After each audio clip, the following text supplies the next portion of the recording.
ለሴቶች የሚከሰተውን የሽንት መቆጣጠሪያ ችግር ሲድሬስ ፋይናረን ኢንካንቴኔስ ለማከል ብዙ የህክምና አማራጮች አሉ።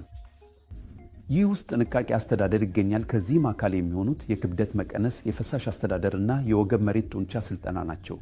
ከነዚህ በተጨማሪም የሽንት ቦታ ማስተላለፊያ ስልጠና ደግሞ ሊረዳ ይችላል። ግን ለአንዳንድ ሴቶች ከባድ የሆነ የሽንት መቆጣጠሪያ ችግር ሲኖራቸውና እነዚህ ህክምናዎች ሲልቅባቸው በዚህ ጊዜ ቀዶ ጥገና የሚመከር አማራጭ ሊሆን ይችላል። የሽንት መቆጣጠሪያ ችግር ሲድሬስ ኢንካንቴኔስ ለሴቶች አፍርታ ሊያስከትልባቸው ይችላል። የህይወታቸውን ጥራት ሊቀንስ ይችላል እና ከማህበራዊ እንቅስቃሴዎች ሁሉ ሊራቁ ይችላል። ስለዚህም እንደዚህ ችግር ካለ ሴቶች ይህ ችግር ሊያከማች እና በከባድ ሁኔታም ቢሆን ሊቆጠብ እንደሚችል ማስተዋል አስፈላጊ ነው።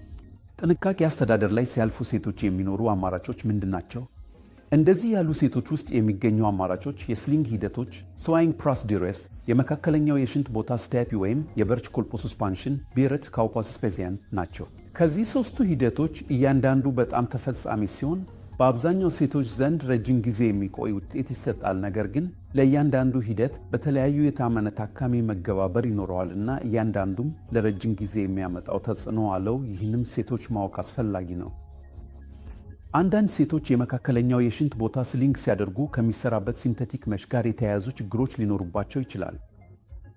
ይህ በድብር የሽንት መቆራረጥ ቀዶ ጥገና ውስጥ የሚገኝ አይደለም፣ ምክንያቱም የሚጠቀሙት የመሽ መጠን በጣም ትንሽ ነው። ነገር ግን ችግር ሊያመጣ ይችላል እና ሴቶች ይህን ሂደት ከማድረግ በፊት ማወቅ አስፈላጊ ነው። የራሳቸውን አካል በመጠቀም የሚደረጉ ሂደቶች በትንሽ የተጨመሩ ናቸው፣ ነገር ግን ረጅም ጊዜ የሚቆይ ውጤት ይሰጣሉ እና ከሲንተቲክ መሽ ጋር የሚታወቁት አንዳንድ ችግሮች አይገኙባቸውም። የበርች ኮልፖሱስፓንሽን ከሌሎቹ ሁለት ሂደቶች ጋር ሲነጻጸር ውጤቱ ዝቅተኛ ነው። ስለዚህም በአሁኑ ዘመን በዓለም አቀፍ ደረጃ በብዛት አይጠቀምበትም። ስለዚህ በተለመዱት የሚጠቀሙት ሂደቶች የመካከለኛው የሽንት ቦታ ስሊንግ እና የራሳቸውን አካል በመጠቀም የሚደረጉ ስሊንጎች ናቸው። ሁለቱም በጣም ውጤታማ ሲሆኑ የሚቆዩ ውጤቶች ይሰጣሉ። ይህ በጣም ቀላል የሆነ ቀይር የማይፈጠርበት ሂደት ሲሆን ለግማሽ ሰዓት ያህል ይወስዳል። በዕለታዊ ህክምና ወይም በአንድ ቀን መግቢያ ላይ ሊደረግ ይችላል እና አጭር የመስተካከያ ጊዜ አለው።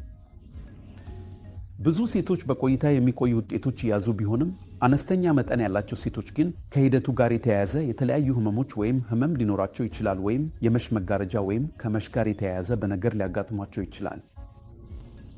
በጥንቃቄ ምክር መስጠት፣ በዶክተሩና በታካሚ መካከል ዝርዝር ውይይት መካሄድ እና የእነዚህ ሂደቶች ትርጉም በአጭር ጊዜ ደግሞ በረጅም ጊዜ ማስተዋል በጣም አስፈላጊ ነው።